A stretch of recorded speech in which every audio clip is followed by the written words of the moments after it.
So, I wasn't really planning on making a video like this. I was honestly hoping that this was the kind of video that I shouldn't need to make.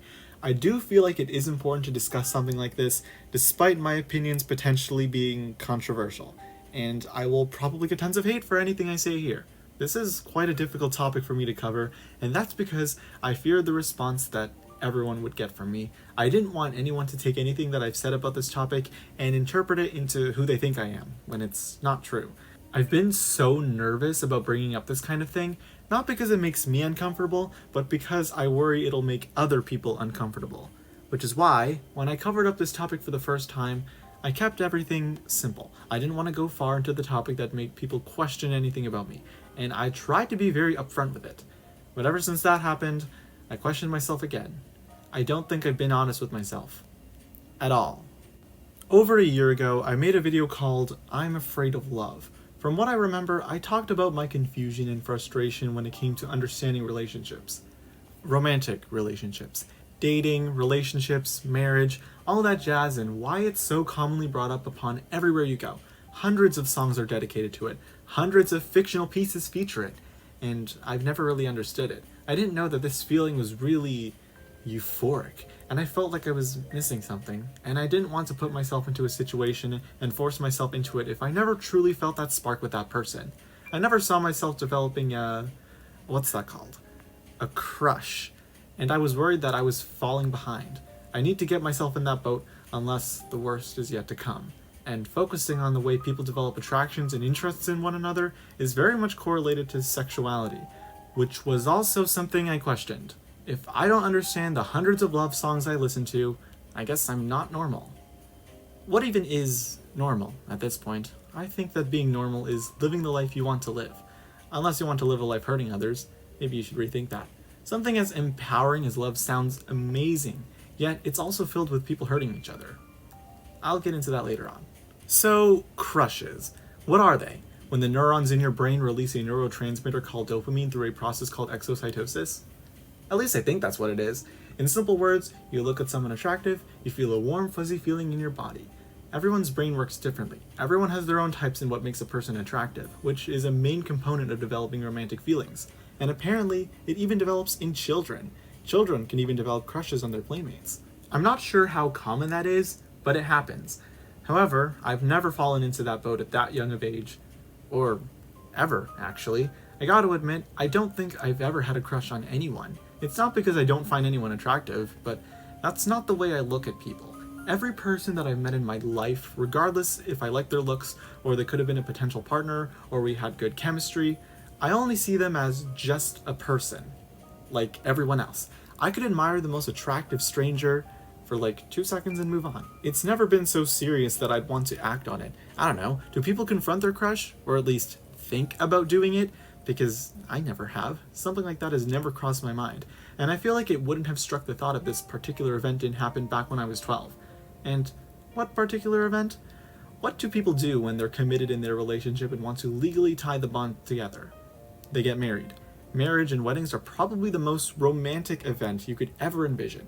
And no, it's not me that was getting married. It was my sister. She got married when I was only 12, and wow, if my sister got married way earlier or way later, I probably would have never felt this way, because this happening at the age of 12 was not the best time for me. Throughout the entire event, the only thing I paid attention to was my sister, and how happy she was. I saw how proud everyone else was for her, and I saw how proud that made her feel. It put me in this situation. My sister got married, and everyone was proud of her. I want people to be proud of me, so I need to get married. Simple, right? Ever since that day, I've been fantasizing about starting a relationship with someone, because I knew that in the end, it would grant me eternal happiness and gratitude, like what happened to my sister. Ever since I got into high school, I was expecting that this would be the era that I would finally meet the love of my life and start dating. Did it happen? No. No one stuck out for me, and like I said, I'm not putting myself in anything if I don't truly have a connection with them. At least, throughout the beginning of my high school years, it wasn't that big of a deal, but until we got into our senior year, it started to become more noticeable that my classmates were dating, and although a relationship was something I dreamt of, seeing that in others repulsed me. Once I actually started seeing people my age begin dating, it made me now realize how weird it was to me. I guess I've just always liked the idea of being in a relationship, but once I saw actual relationships, I was a little taken aback.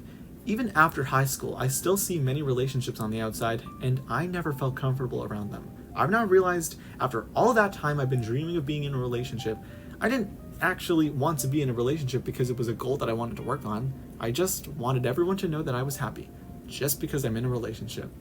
Although I've broken out of that belief, I worry that there's many people out there that haven't. Maybe I'm just falling behind and everyone's falling in love by me, which on one hand frightens me, but on the other, I still don't understand. Ever since I've looked more into relationships and dating, it's more complicated than what people think. There's a lot of challenges and commitment people need to get involved in, and I worry that there are many people out there that aren't aware of that. Society prioritizes an individual's relationship status to define whether they're happy or not, implying that everyone wants to be in a relationship and getting into one means you're happy. But I was so oblivious to the idea of what it truly means to have feelings for another person and wanting to spend the rest of your life with them. I used to think that getting in a relationship was something that just happens to everyone eventually. So I wasn't worried at first because I used to believe that I would inevitably get in one because that's what mature adults do. But unfortunately, it's not the case. Many relationships end horribly, and why is that? Getting in one can open the worst in someone. Humans are so heavily driven by connection that we lose ourselves in others. Relationships are all about give and take. People who truly care for each other will understand each other, and it's a lot of work too. I've seen the way people struggle in their relationships, and it really stirs the question. Why does society think that getting in a relationship is critical when it can hurt the lives of many? There's hundreds of love songs out there, but there's also hundreds of heartbreaking songs. I used to be afraid of heartbreak, but knowing that I'm someone out there who has never had to worry about being attached to a real person made me feel less stressed. I really hope that everyone who faced the worst of their relationship has a good recovery. But it still left me distraught. Getting into a relationship is normal, experiencing heartbreak is normal, yet I still haven't experienced any of it. What am I missing? I think what I was missing was understanding myself first. Maybe I'm just not as attracted to people the way many others are. I've always been so sure of what I like, but I guess not in the way people are usually like when they find someone attractive. I never liked giving myself a label to figure out my identity. I just wanted to be comfortable with understanding myself. So I don't really know what that makes me. I've never found myself being attracted to anyone or developed feelings. I don't hate the idea of a relationship. I just don't feel that sense of connectedness with a real person that way. And I don't see myself viewing a person I find attractive as a crush or someone I'd want to date. I think I'm aromantic asexual, or aroace for short. This means when you experience little to no romantic or sexual attraction to people. Wow, this sexuality exists? I'm surprised I just heard about it only a few years ago. I was kind of surprised about this sexual orientation because when I heard about it for the first time, thanks Jaden Animations, it made me understand why I wasn't really interested in anyone. I felt like I've always loved the idea of a relationship more than the fact that I was actually dating anyone. I couldn't plant myself onto one specific person. I don't feel that spark with anyone because, not about the fact that I don't find them attractive, I just don't look at people that way. I understand people's boundaries and I want my distance too, although I kinda wish I'd known about it sooner and dived deeper into it. One important thing I learned about sexual orientation is that a person's attraction is not limited to romantic and sexual attraction. These two are the most commonly brought up attractions when it comes to sexual orientation, but there's many more attractions than just these two. Physical attraction, emotional attraction, aesthetic attraction, and even platonic attraction. Everyone develops feelings for a person in different ways. It doesn't always mean you want to date them and start a long-term monogamous relationship with them. If I had known that, it would have made it so much easier. I used to think being aroace means you're not interested in anyone, you don't find anyone attractive, and if you date or think someone looks cute, you're not aroace. Which is not true at all, and I wish I didn't think that before because for the longest time, I genuinely thought that I was gay. Yep, I said it. I'm preparing for the mean comments now. I've looked over and seen the things a lot of gay guys talk about, and I just can't wrap my head around them. I don't understand or relate to any of their experiences, and I guess this doesn't just apply to them, but many others too who develop romantic and sexual feelings. Even though I was sure I was gay, I never related to any of them. I've been lucky enough to not have to worry about being judged for my sexuality because I was never the type of person who you think is gay. If I had never expressed my persona to look feminine and rainbowy, no one would have ever asked if I was queer. My design was never based on the LGBTQ flag. I just love rainbows. But seriously, I felt so assured by Aro Ace individuals because I understand them so much more than anyone else. The real reason why I made I'm Afraid of Love is because I was afraid of what love could have done to me if it had happened, and I was afraid if I don't end up in love, I'll never be happy. As I said earlier, society prioritizes a person's long-term partner to define if they're happy or not. You don't need to have a long-term partner to be happy in life, and for the people that do, some of them are not even happy. Yet for some reason, the harsh reality of catastrophic relationships are less shunned upon in comparison to not having a relationship in the first place. People say being single is better than being in a bad relationship, but being in a good relationship is better than being single.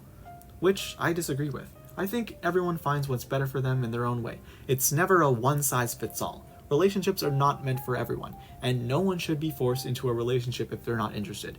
Even if falling in love with someone feels out of your control, at some point, those feelings will fade and it's up to your voluntary decision to commit to it. Not everyone wants to do that. Although I've become more comfortable in understanding my orientation, I don't want to address to people what kind of person I am. And please, for the love of God, don't make assumptions about people based on what you know. Everything I say in this video is all you need to know about me. You shouldn't need to question anything else. So, for anyone figuring out their sexuality, you don't need to define it. All you need is to be comfortable with yourself. And for everyone, regardless if you're in a relationship or not and how happy you are overall, the most important relationship you'll ever need is the one with yourself. Don't expect anyone to do it for you. Do your part. No one will ever love you the way you do.